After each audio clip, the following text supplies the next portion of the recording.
All right. So chapter 3.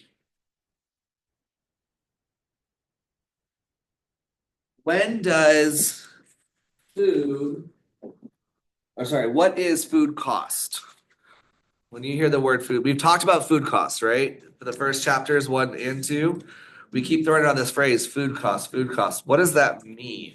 What does it cost to like make the food?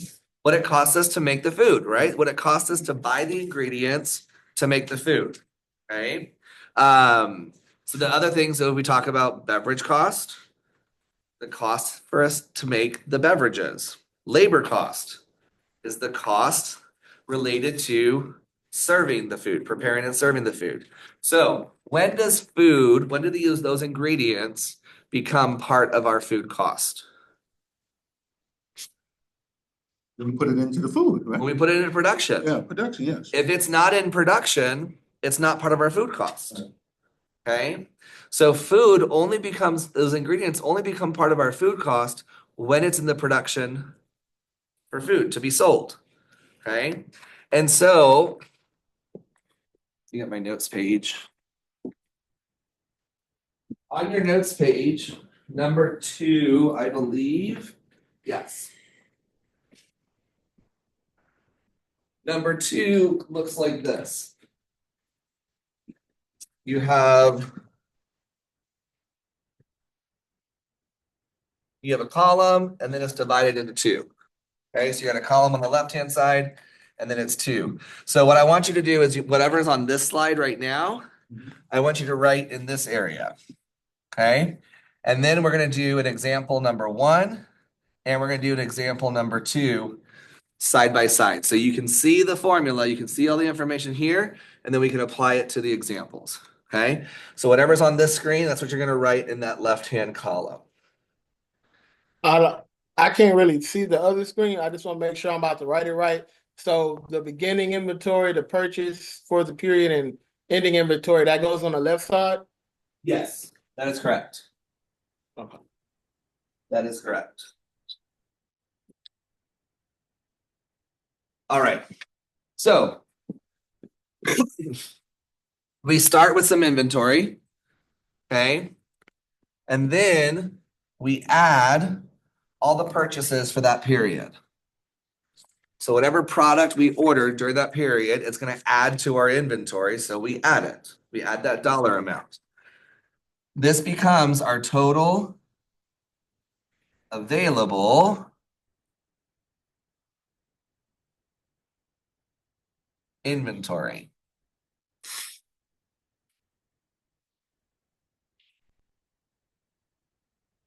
Okay, our total available inventory.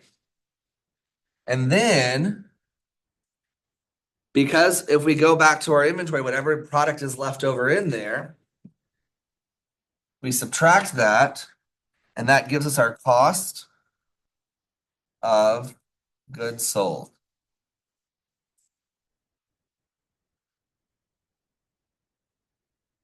Okay, our cost of goods sold, or COGS for short. Costs of goods sold. Okay. So if we look at, we think about, we've talked about this triangle, right? This number is what goes in the top portion of our triangle. This is how we find out that number. All the examples so far for this semester, I've just been giving you random numbers or seemingly random numbers, right? But this is where we get that number from, is these costs of goods sold. Now let's look at that. Costs of the goods that we sold. Okay? So all the goods that we sold, this is how much it costs us to make that. Where do we get that number of how much we sold? That dollar amount. On sales? From our sales, right? From our receipts. All of our receipts, we do a report from our computer system. This is how much money in sales that we got. And that is this number right here. Cost divided by the sales that it took us to produce that food. Okay?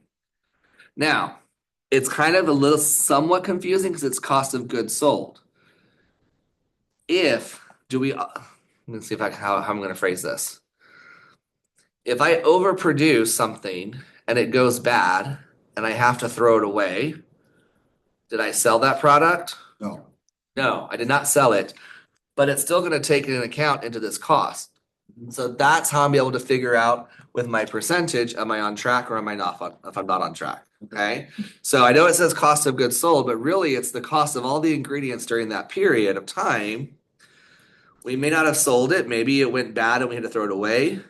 Maybe we have some employees that took it home with them because they were gonna have a barbecue and they thought, hey, nobody's watching me here. I'm gonna go ahead and take this and it's all gonna be good. So this is where we identify what our cost is for that particular period. Okay, so now the top section, we're gonna go February 2019. Okay. We start with $3,500 in our beginning inventory. We're gonna add our $10,000 in purchases, and that equals, Jose, how much?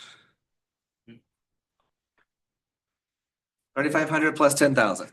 Oh, 13,500. Good, 13,500. That is my total available inventory. That means during the month of February, throughout the whole month, I had $13,500 worth of inventory to produce the food. Okay? Now I subtract my ending inventory. End of the month, I go in and I realize I count everything up and there's $2,500 worth of inventory. I subtract that and I get, what's my answer? 11,000. So during the month of February, it cost me $11,000 to make all the food that I sold. Okay.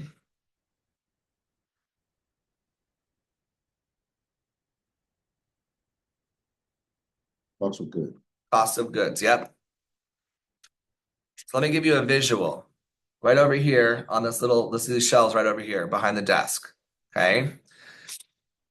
Usually I have it full of snacks. I've been slacking this semester. Okay. I haven't had time to go to Sam's. But I can take an inventory of what's on those shelves before class, and then you guys help yourselves. And then after class, I take another inventory and I can determine what is the value of the product that you all ate while you were in class. Okay. It's basically how this formula is working. I start with what I have. If I'm going to add anything, great. I have to figure out what was actually used during that time. So in this case, it's $11,000. Questions about this? Relatively easy formula, adding and subtracting. Okay. That kind of be applied if you break even. Yeah. Well, so we'll talk about the break even. Yes, we'll talk about break even in a little bit. Not a whole lot of detail, but a little bit. Okay. March 2019. What is our beginning inventory for March 2019? You don't know? You know? Laura, what do you think? Not 1,100. Good guess. It has to do with the previous problem. 13. 11? 3,500. What? 3,500. Why? Ending. Because that's our ending in February. Hopefully on February 28th to March 1st, you have no product missing or going away. So this ending inventory becomes our new beginning inventory. So our ending inventory for the previous period becomes our new beginning inventory for the next period. Okay? And then we do the process over again. Plus. So 2,500 plus 14,500. Oscar, what do you think? Would be 16. 17. 17,000. Okay. And then my ending inventory, 3,500. I subtract that and I end up with 13,500 as my cost of goods sold. Okay. I like to use these examples between February and March. Okay. March, we spent $13,500 on ingredients. Okay. February, we spent 11,000 on ingredients. Why do you think our cost of goods sold is different between February to March? What could be a reason? Because how many people? I mean, Okay, definitely. Maybe we saw more for people. the season, yeah. Wow. Why? Say that online one more time. Valentine's Day. Okay, so in February, we have Valentine's Day. What do we have in March that we don't have in February? Spring. Spring break. So we are busier during spring break. What does March have that February doesn't? 21 days? 2 extra days. Yeah. Okay. 28 days versus 31. So there's all different reasons why. The reason why I like to talk about this is because when we talk about our budget from chapter 2, we don't take our whole budget and divide by 12 and evenly assign the dollar amounts per month. We're going to break it up based on what our volume of business is going to be. So we know we're probably going to be busier during March than we are going to be during February. Okay. So any questions about this cost of goods sold? Again, with this cost of goods sold, this is the top section of our triangle. Okay, that's half of our puzzle. The second half of the puzzle is our sales. So we run a report on our whatever our point of sale system is, run that report, print it out. This is how many sales we had for March.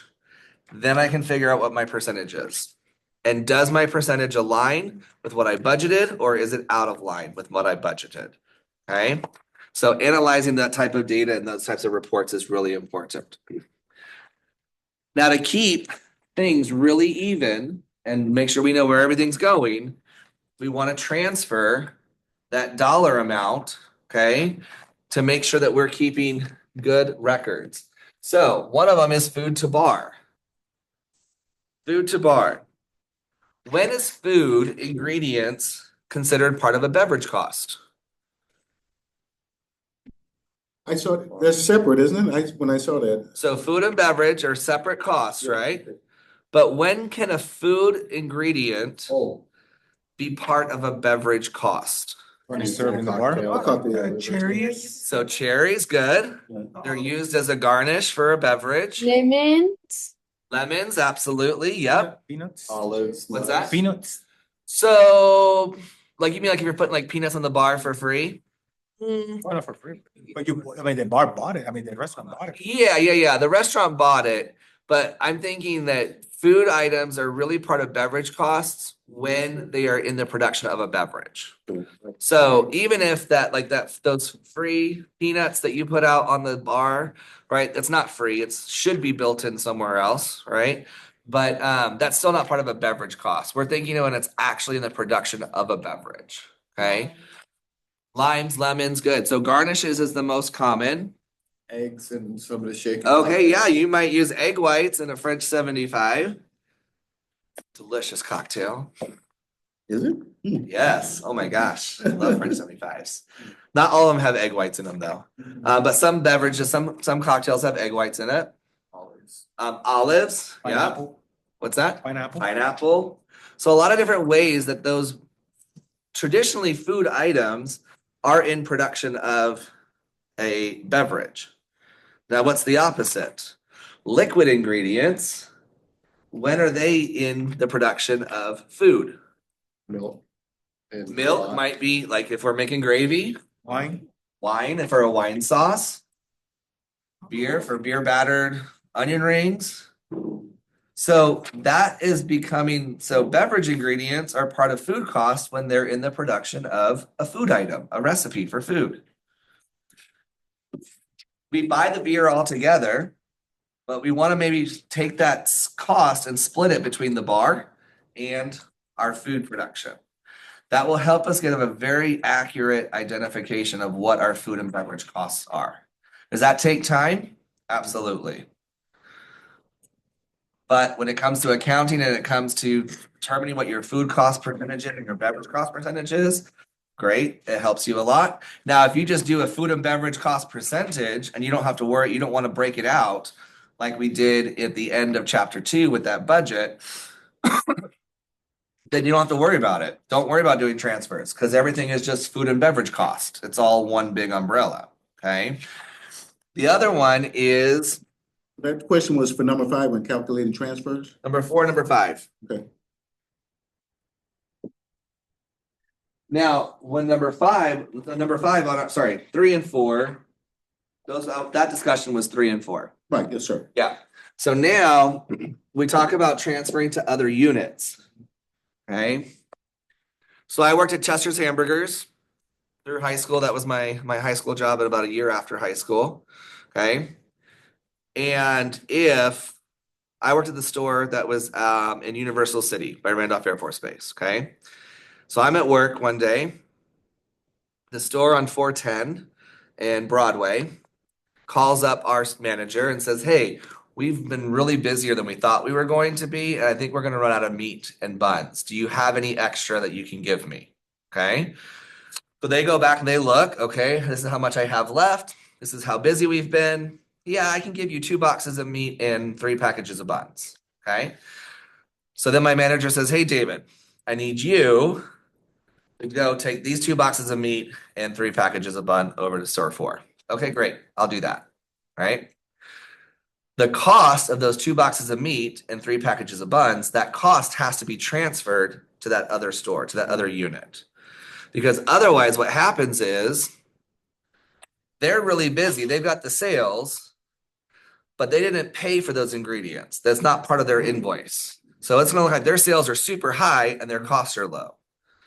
My store, I'm not bringing in sales for that product I just gave away, but I paid for it. So my costs are really high, but my sales are low. So we have to be able to do that. So what we want to do is let me make sure I had the order correct on our notes page. When we're transferring, I'm going to say, okay, this is store 3 and store 4. Okay. When we're transferring, we want to subtract the amount from the original unit, and we need to add it to the new location.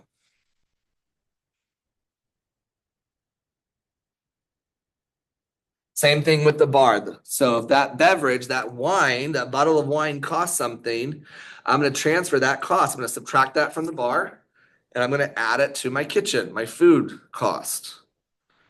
The cost of my strawberries that are going to go into my strawberry daiquiri, I'm going to subtract those strawberries from my kitchen. I'm going to add them to my bar. Okay. So when you're transferring, you got to subtract the value from the original location, and then you need to add it to the new location. Simple as that.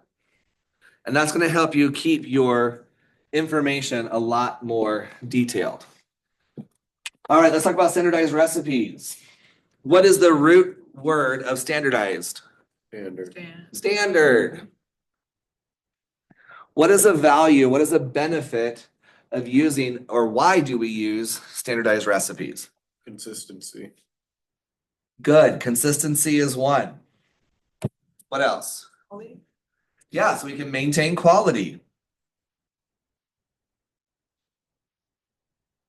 What else? Expectation. We can meet our guests' expectations. Good. We can meet our guests' expectations because we're having consistency and we're producing a quality product.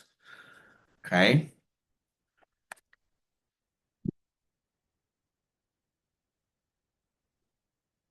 With our standardized recipes, this helps us in our purchasing process so we know what product to purchase.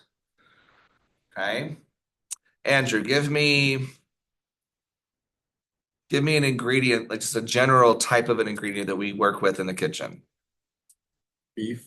Beef. Okay. So our product is beef. What are some different qualities of beef? Well, I mean, they come with A or B, so I mean. Okay, so the grade, Yeah, grade, yeah. the quality, the grade, is it grade A? Is it choice? Is it select? Is it prime? What else? Cut. The cut. Is it tenderloin? Is it ribeye? Is it skirt steak? Is it what kind of cut is it? What else? I would say size, but that go in quantity. So Weight, we pounds. might, no, the size is, I'm gonna say size because you may purchase, you may purchase like individual steaks, right? Or you may purchase a prime cut where you have a 12-pound New York strip that you have to fabricate, or you may buy like a 12-ounce New York strip. Okay. During the pandemic, a friend of mine, he worked at, he was a general manager at the Palm Steakhouse. Oh, You know, everybody was like, night restaurant.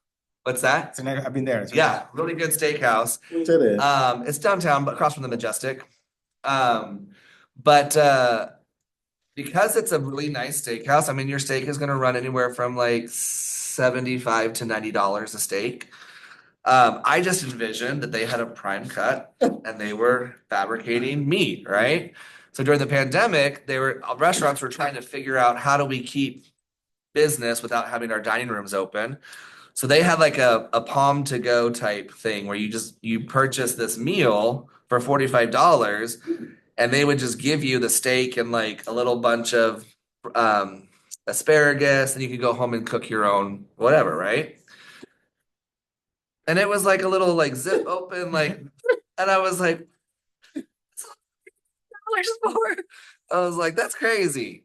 But yeah, so the size, if you don't have somebody that's trained to fabricate something that's always going to be 12 ounces, then hey, buy that so you have that consistency. Okay, good. The quantity is how much? Okay. The other thing that's really important by having these product specifications is that you know when there is appropriate substitutions.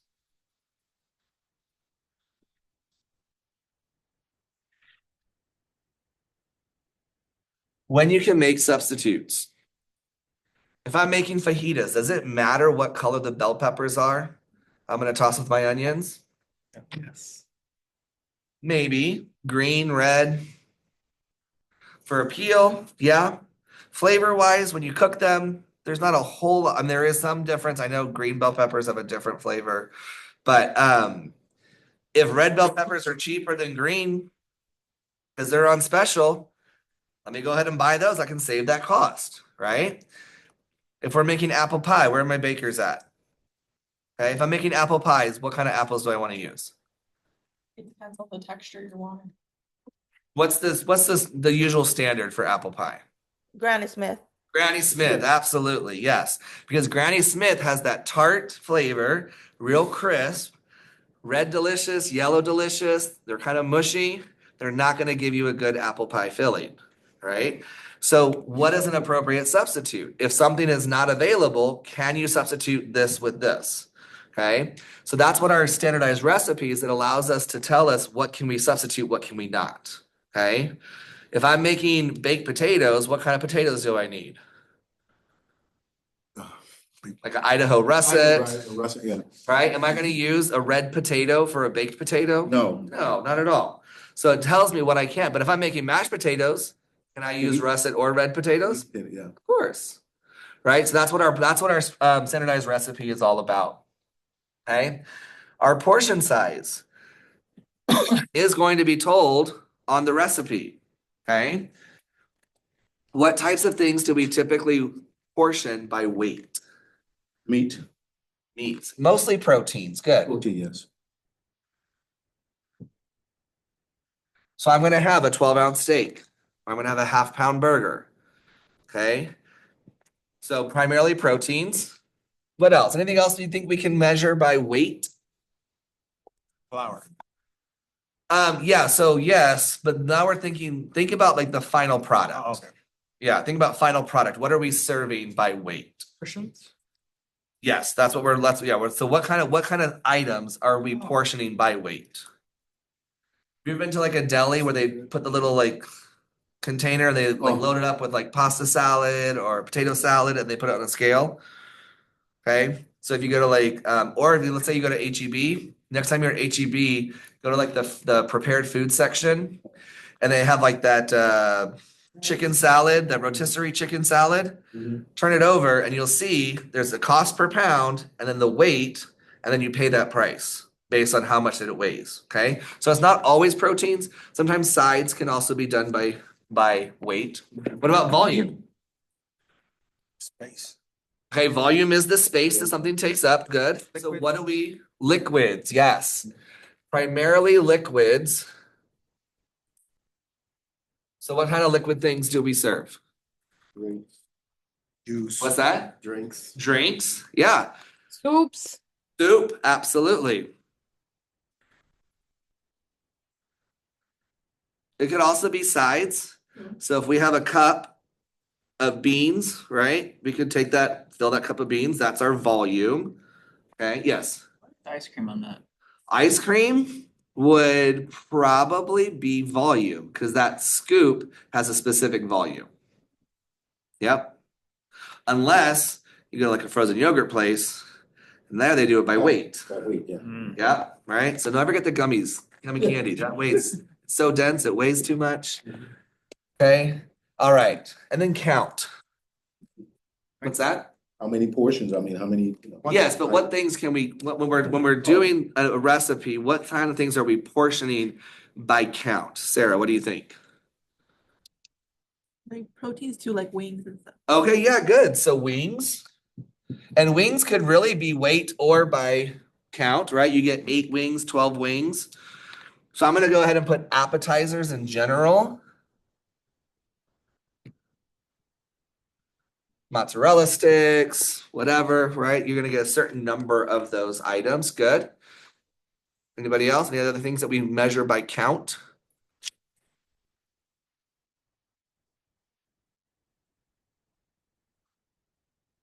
Let me give you an example.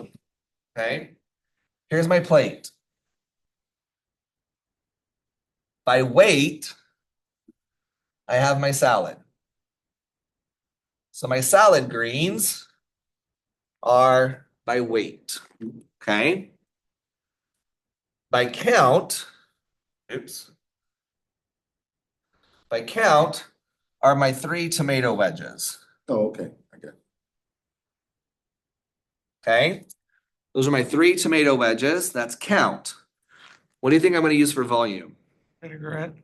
The dressing, of course. Okay. So volume, I'm going to get 2 ounces of salad dressing. Right. So this salad incorporates weight, volume, and count based on our standardized recipe. Yes. I don't eat a lot of it, so I'm not sure, but aren't some sushi places by count, like by plate? Yeah, they can be. Absolutely. They absolutely can. It all depends. Then also, I didn't talk about some of my other classes, but this just popped into my head. Seafood. Shrimp. Yep. So shrimp often is by count.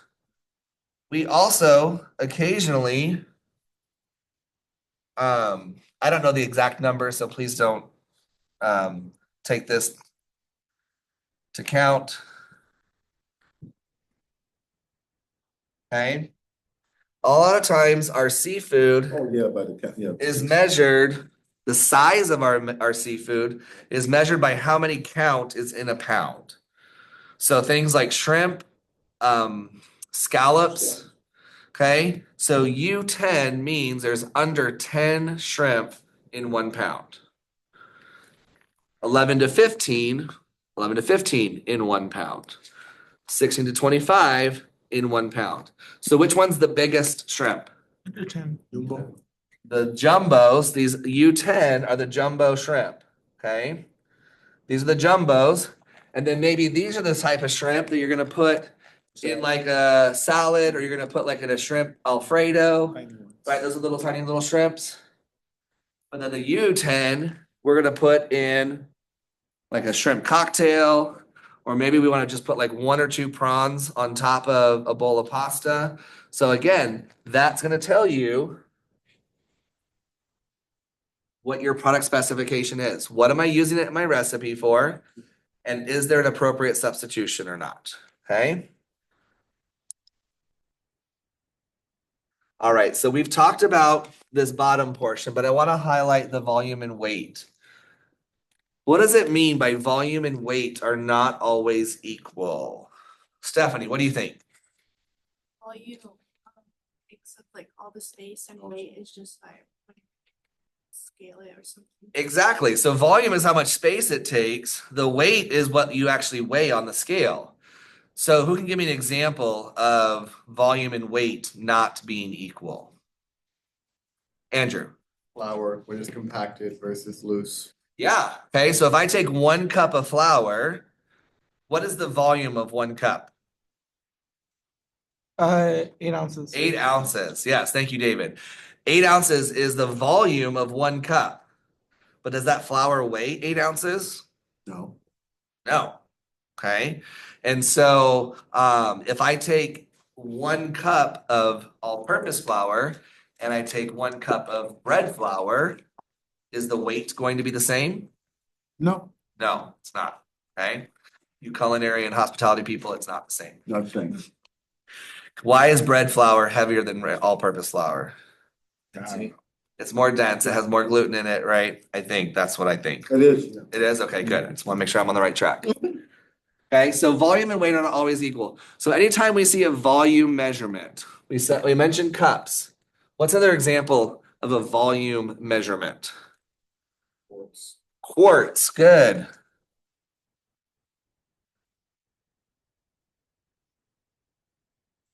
Pints, Gallon. gallons, excellent. I think we got all the things on the gallon man, so I think we're good. Let's see. And the pint. Yep, quarts, pints, gallons, cups. And we got it. What's smaller than a cup? A tablespoon. What's smaller than a tablespoon? Teaspoon. Oops, that should be a small t.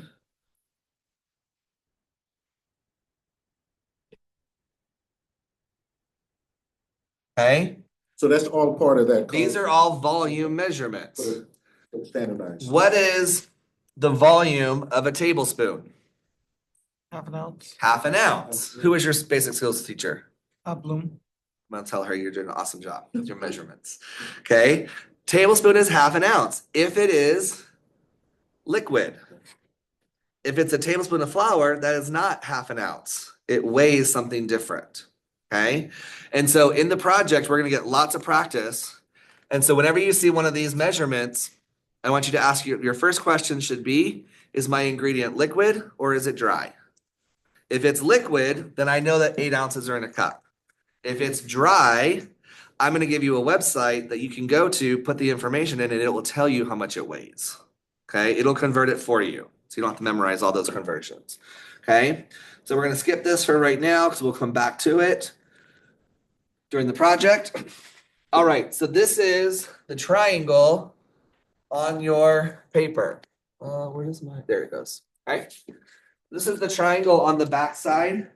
Make sure we've got portions can be controlled by, yep, now we're on 8, 9, and 10. Okay. AP, as purchased. AP, as purchased, is what is delivered to our restaurant. Okay, so think about yourself going grocery shopping. All that stuff that you buy, when you bring it home, that's your as purchased. Okay. Your edible portion is what's left over after you've done some kind of preparation to it. Okay. So onions, for example. I get an onion. Do I use the whole onion? I pay for the whole onion. I had a friend one time, I don't know if this is really ethical, but I went shopping with her one time and she was snapping the bottom of the asparagus off before she bought it. I was like, I don't think that's right. I don't think you can do that. She's like, well, I don't want to pay for it. I'm not going to use it. I'm like, yeah, but they paid for it because they bought it. So I don't think I don't think you can do that. She didn't see any problems with it. But anyway, so our edible portion is what's left over after we've done any kind of preparation to it. Now our edible yield is a percentage. Okay, so that's basically the percentage of what's left over after you've done any kind of preparation to it. So the edible yield is a percentage number. Okay? So knowing what you know about food cost percentage triangle, what is the universal formula for percentage? Percent equals, Over sales. it does equal cost over sales, but even more universal. Part over whole. Part over the whole, right? So this is our whole, and this is our part.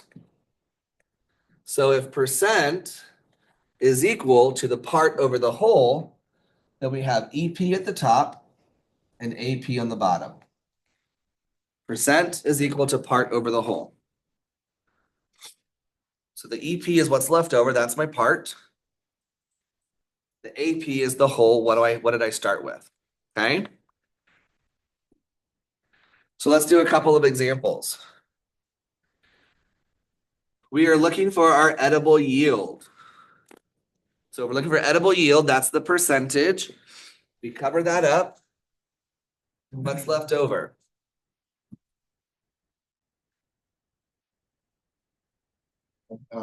After, we gonna purchase it. We're gonna do EP EP. divided by AP.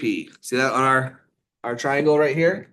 EP divided by AP. So the division and the multiplication stays the same. So we have 8.5 pounds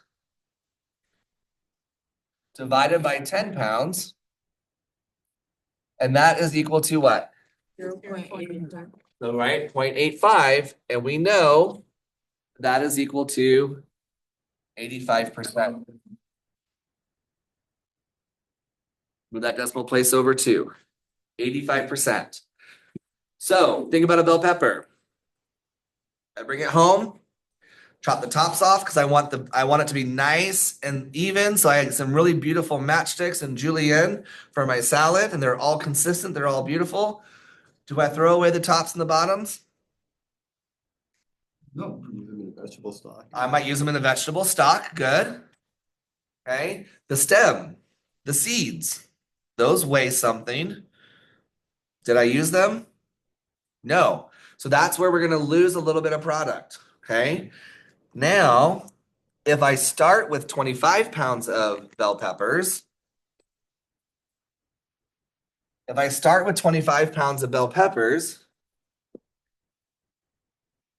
use a different color for this one. And I want to find how much is going to be left over. What is my edible yield? 85%. 85%. See how that comes down together? Now there is what we call the book of yields. The book of yields will give you an example of kind of what the average yield percentage is for different types of foods. Okay. It's not always the case because like I said, you may take those tops and bottoms of the bell peppers and make them into stock. And so you're only wasting the stem and the seeds. Somebody else may cut off the top and bottom and just throw them away. So book of yields, 85%. Here we go. So now we're looking for EP, right? So we cover up EP and what is left over? Percent times 80. Percent times the AP. So we multiply our 25 pounds by 0.85. 21.25. So I can expect to end up with 21.25 pounds of bell peppers if I order 25 pounds. Okay. So we start with this. Think about when y'all did the brisket math in basic food prep, your cook loss test. You started with this whole brisket.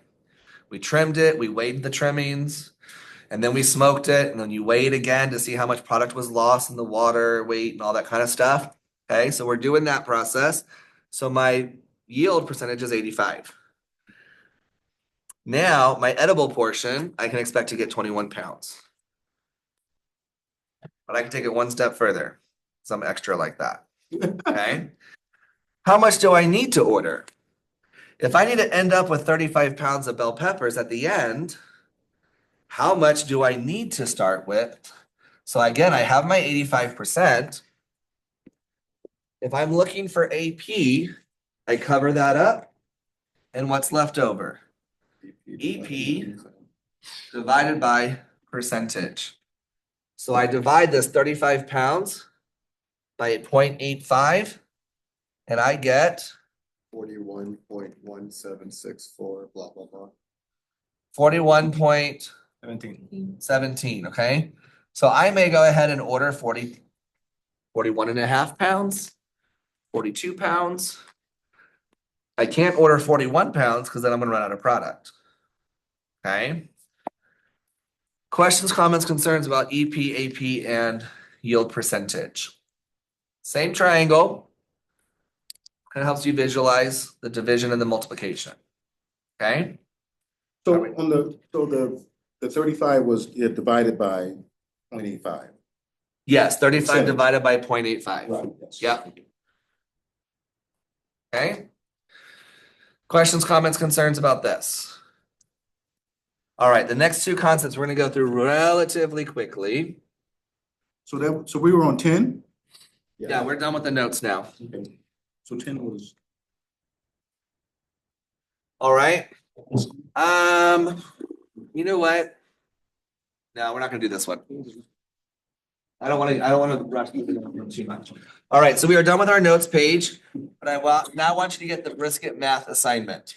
The brisket math assignment note page. That's what I want you. If you are if you're online, it's gonna be in the same module as chapter 3. I just added it right before class. So if you checked before class, it probably was not there.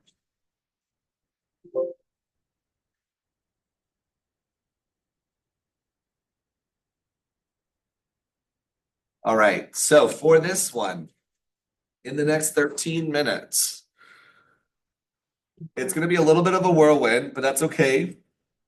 We'll get through it. And it's being recorded.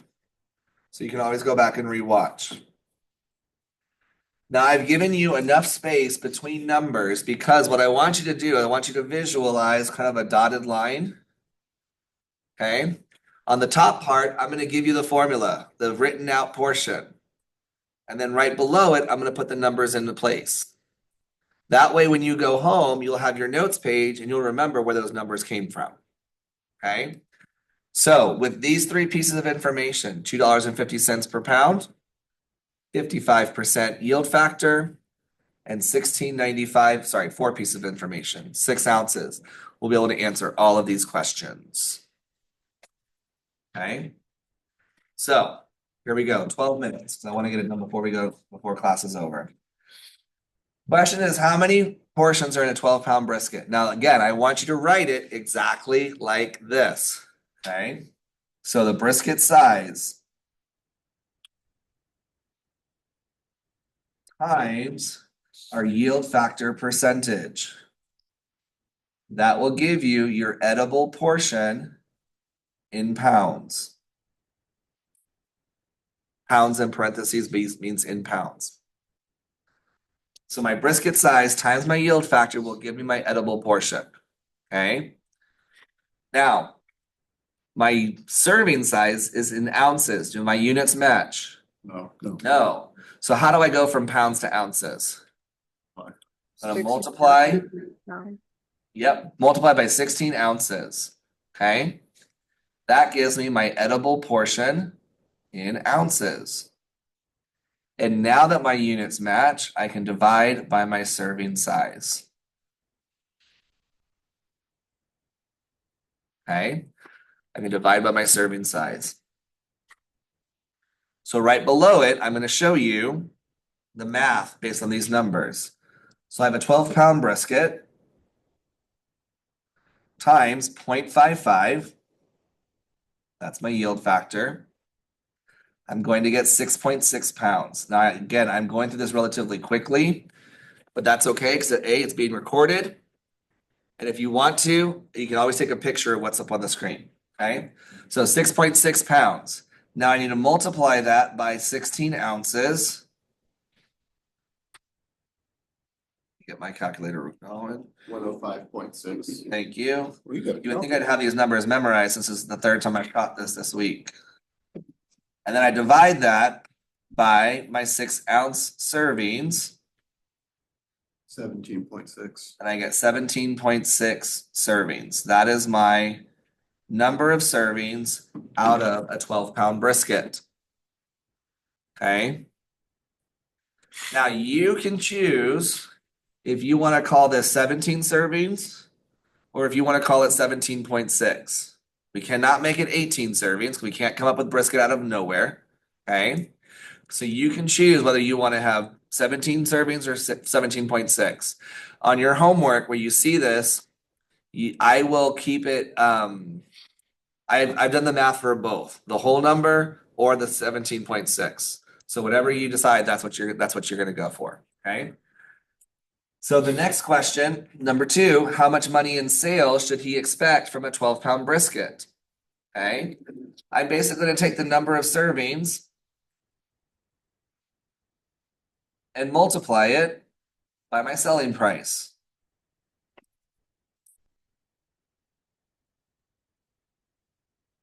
So in this case, I get 17.6 servings and I sell it for $16.95. Okay, So how'd you come up with the 16.95? that's what I sell it for. Oh, that's okay. Oh, I see So what I'm- $298.32. That's what the amount of money in sales I should expect to get from that one brisket. Okay, What's the cents at the end? What's that? 298 what? $298.32. Okay, if you want to take a picture of this real quick, because I do have to erase it. If you haven't finished writing. 5, 4, 3, 2, 1. Okay. So what is the portion cost of our brisket? Here's our formula, okay? We're going to take the as purchased cost and multiply it by the weight of the brisket.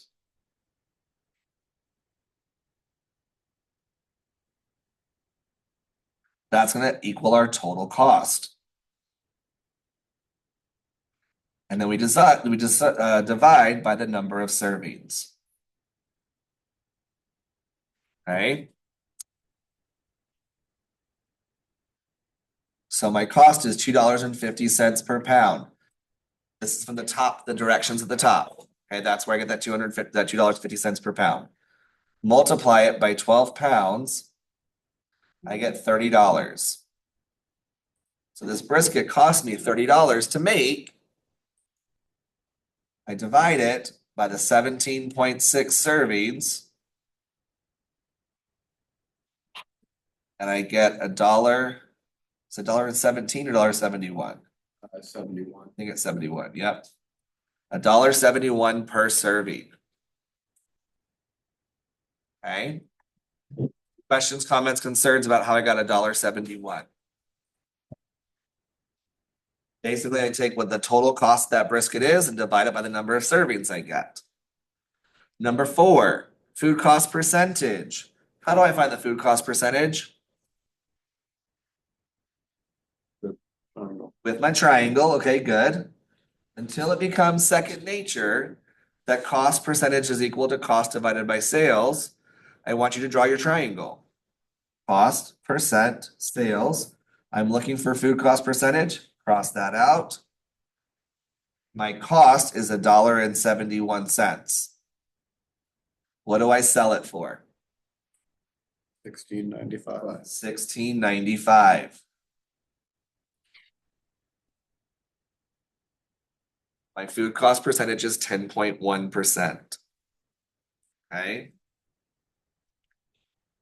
Questions, comments, concerns about that? 1 through 4 kind of all go together. They all kind of build on top of each other, 1 through 4. Okay. Number 5 and 6, they're going to be together as well. So let's look at those in the last 5 minutes. What number is that? Is that a 7 or a 9? Which one? Number 5. 10.1. That's a percent. 10.1%. Oh, it's a percent, okay. Yeah, that's the never mind. percent. That's okay, good question. All right, so let's clear all the drawings. Let's move up to 5 and 6, okay?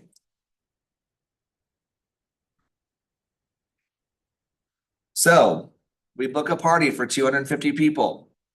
They're all having the brisket. This is our formula. Number of guests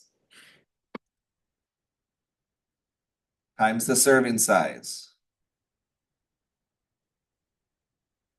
Okay, number of guests times the serving size. That's going to give us our edible portion in ounces. Now we have to divide by the yield factor percentage right here. I'm going to show you why in just a moment. That's going to give us our edible portion. No, not edible portion, as purchased. As purchased. That's going to give us our AP in ounces. Do I call up Cisco and say, hey, I need 2,000 ounces of brisket? No, our question is how many pounds? So I need to divide by 16 ounces to get my AP in pounds. The reason why I want you to get in the habit of doing the yield factor at this point right here is because oftentimes students see pounds and they think they're done and they haven't done the yield factor yet, okay? So let's take a look at what this looks like. Number of guests, 250. Times our serving size of 6 ounces is equal to 1,500 ounces. I divide that by my yield factor of 0.55. It's going to give me 2,000. 2727.2727 repeating. So 2,727 ounces. Now I divide that by my 16 ounces per pound. And I get 170.45 pounds. Okay, 170.45 pounds. That's how much brisket I need to purchase. That's my as purchased amount in order to feed 250 people. Okay. And the last one.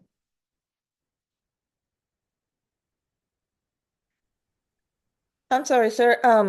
Yep. I kind of got a little lost. The 16 ounces, where did we find that? How many ounces are in a pound? 16. Never mind. There you go. Yep. Okay, so total cost of the brisket, we're going to take the AP cost per pound.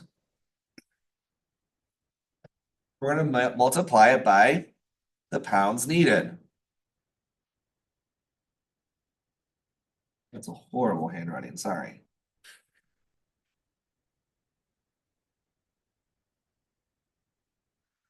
So simply put, my $2.50 per pound times my 170.45 pounds. That will give me $426.13. That's how much it's going to cost me to feed 250 people brisket. Okay. So you have a couple of quizzes. That 13.13. 0.13, yes. So you have a couple of quizzes in our last minute together. Let me show them to you real quick.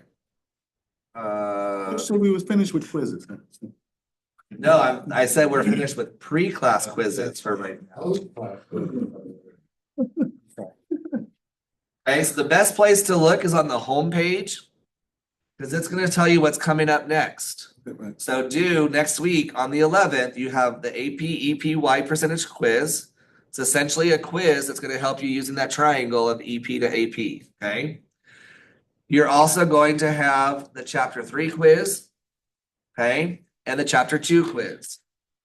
Your chapter 3 quiz you need to go ahead and download, what I would recommend is you download this document right here. It's brisket math.